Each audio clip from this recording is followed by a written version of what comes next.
If you're a president who is in your first term, history tells you to expect that in the first election after you took office, your party will lose seats in Congress. Ta-da! It is so close to automatic, it does not even have a clutch. The president's party loses seats in the first midterm election. It just happens. But any president in any term should also expect his or her party to lose seats when the economy is bad. So those are the two big headwinds that President Obama and the Democratic Party are facing this year. There's not much they can do about the first one, the first midterm curse, except fight hard and pray for more Sharon Ingalls.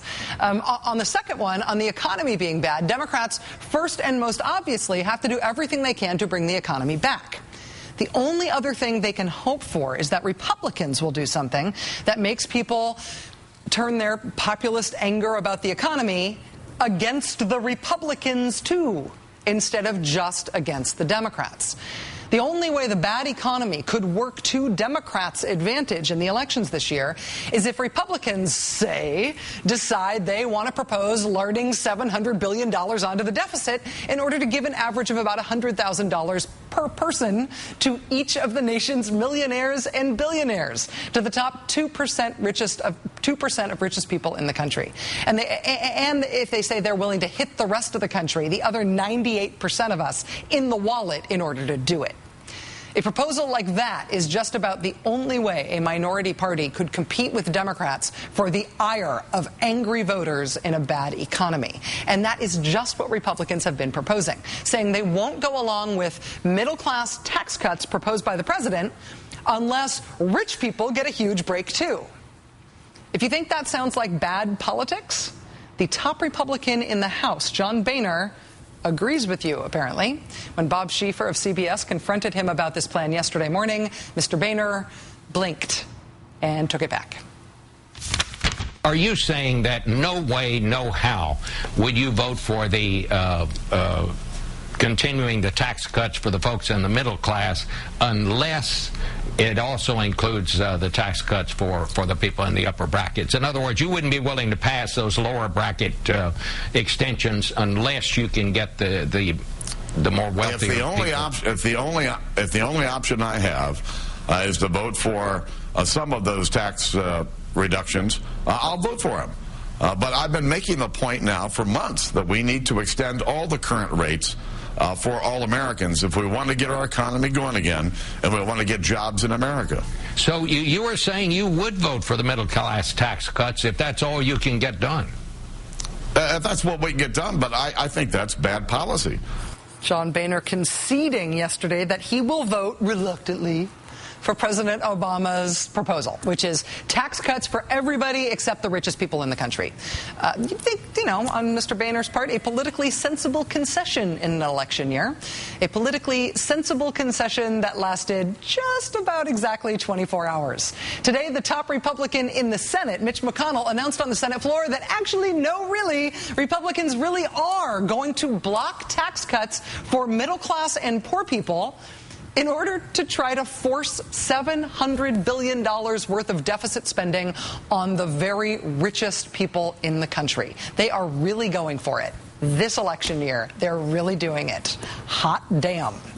Joining us now is Chris Hayes, Washington editor of The Nation magazine and an MSNBC contributor. Hi, Chris. Hey there, Rachel. So did we just have a big Republican wobble on this issue? Is their position clear now?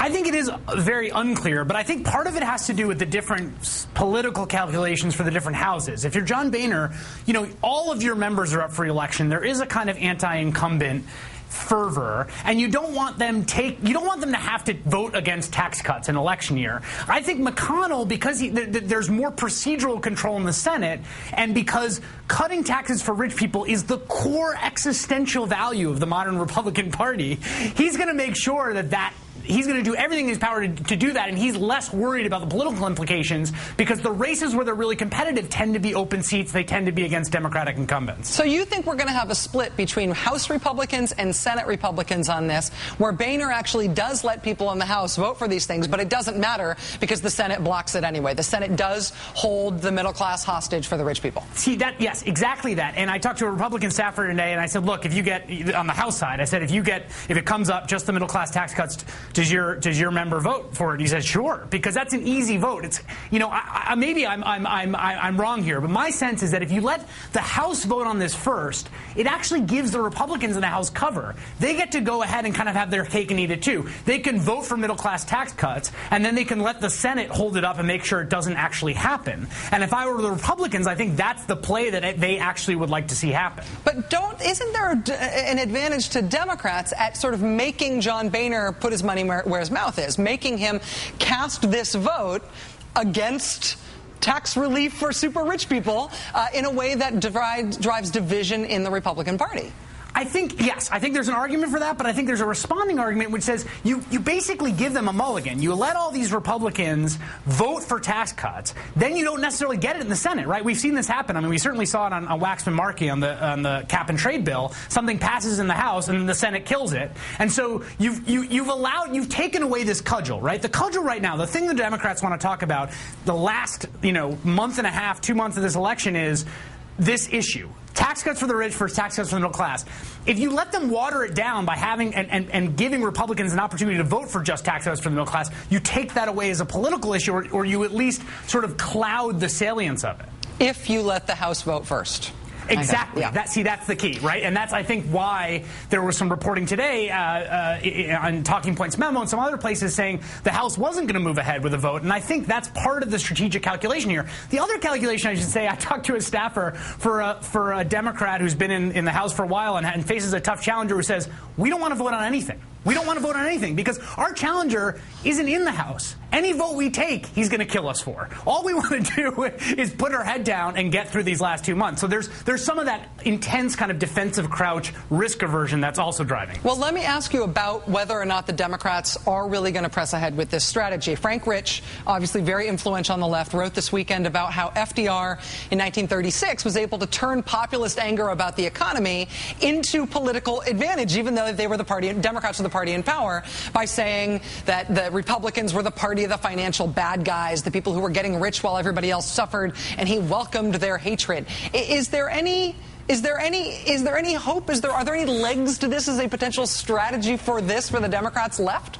Well, there are legs, although I would say that that GDP growth in 1936 was actually was quite positive. The country was actually growing. It had this horrible trough. And part of the reason Roosevelt was so popular at that point is because GDP growth was actually really quite remarkable in that year. It then went back down. There was a kind of double dip. So, look, 90% of this fate is sealed, okay? The economy is terrible. People are ticked off. There's a huge enthusiasm gap. But the margins do matter. And the margins at this point, 5 seats, 6 seats, 8 seats, 10 seats in the House, are the difference between Speaker Pelosi and Speaker Boehner. And we all remember what a Republican House looked like in the late 90s. And they were relatively sane compared to now, right? So the message is going to matter at the margins, and the margins really do matter, even though most of this is being driven by structural factors. Chris Hayes, Washington editor for The Nation magazine and an MSNBC contributor, making an even for you unusual amount of sense this evening, Chris. Oh, well, thank you. So, Rachel, I just want to get this clear. I stay here for the Bad Romance duet with Lady Gaga. We do this by satellite. Yeah, do you have your bubble suit? I do have my bubble suit. Good. Stand by. Okay. Thanks, Chris. Thanks, Rachel.